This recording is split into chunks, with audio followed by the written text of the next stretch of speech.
Hi guys, this is Isaac from Mix Advice, and in this series I'm going to be showing you everything you need to know to get your kick drums sounding as good as they possibly can do with your home recordings. If you want them to sound like this,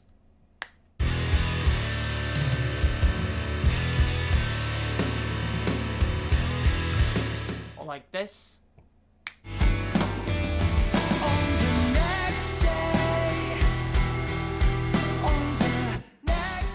then keep on watching and let's dive straight in. Alright, hi guys, this is Isaac from Mix Advice again. We're going to be looking at sample replacement in this tutorial. What I have here is a kick drum that is a little bit lackluster. I'm going to take the EQ off so you can hear what it sounded like originally. Really narrow, really poor. Okay, now I'm going to bring some EQ in. That's helped quite a bit, but it's still just a little bit lackluster. So in cases like this, I will generally look for sample replacement. I have my own libraries that I tend to like to use, but for this tutorial I'm just going to stick with the Logic, so you can use it at home. Copy these settings if you like. So I've just got EXS24. All I've done is I've gone to my kick channel here, go to track, and then click this replace or double drum track, and that'll give you these options. And you just need to set your threshold so that the MIDI signals here match up with the kicks in the signal. So if we drop it right down, we'll probably be getting some snares in there. If it's too high, you'll only be picking certain kicks up. So you just got to play around with that until you've got all of the kicks lined up that are correct. Okay, I've already done that, so we'll cancel that one out. So in EXS24, I've picked out this kick. Again, I usually use my own samples, but you can go to drums and percussion, single drums, find your kicks, acoustic kicks, and you can just cycle through these until you find something you're happy with. In the end, I just settled on this one, which sounds like this. Okay, and let's compare that to the original.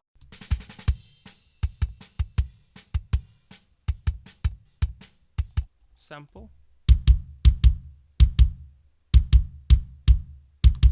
I just feel that's going to give me the extra beef and consistency that I'm looking for in this. And then it's just a case of blending the two together to taste, really.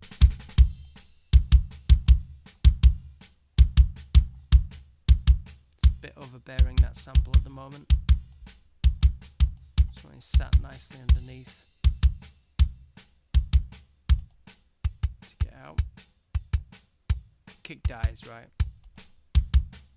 Bring it back in. Much more solid.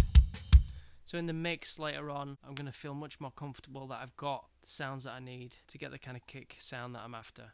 The last point to make on that is if you're going to use Logic's built-in drum replacement, you need to check the phase. So on the kick drum sample channel, so they're just MIDI signals triggering some audio, I've flipped the phase on the gain plugin. That actually made it in phase. So it was actually out of phase originally, and I'll just show you the difference.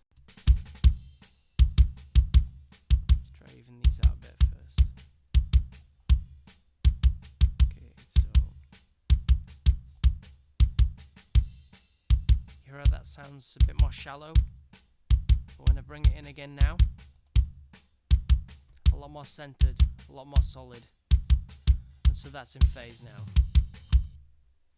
Okay, and if you're not comfortable to do this by ear, all you got to do is just bounce down this MIDI channel to audio and then just reintroduce it into the track. So you'd have like another kick, say, here, and then just make sure that they're phase aligned with one another just by zooming in and making sure that the peaks and the troughs match up as much as they can do. There will be different sounds, so they won't look exactly the same like these two do, but you just make sure that the peaks and the troughs are more or less in line, then you'll know they'll be in phase with one another.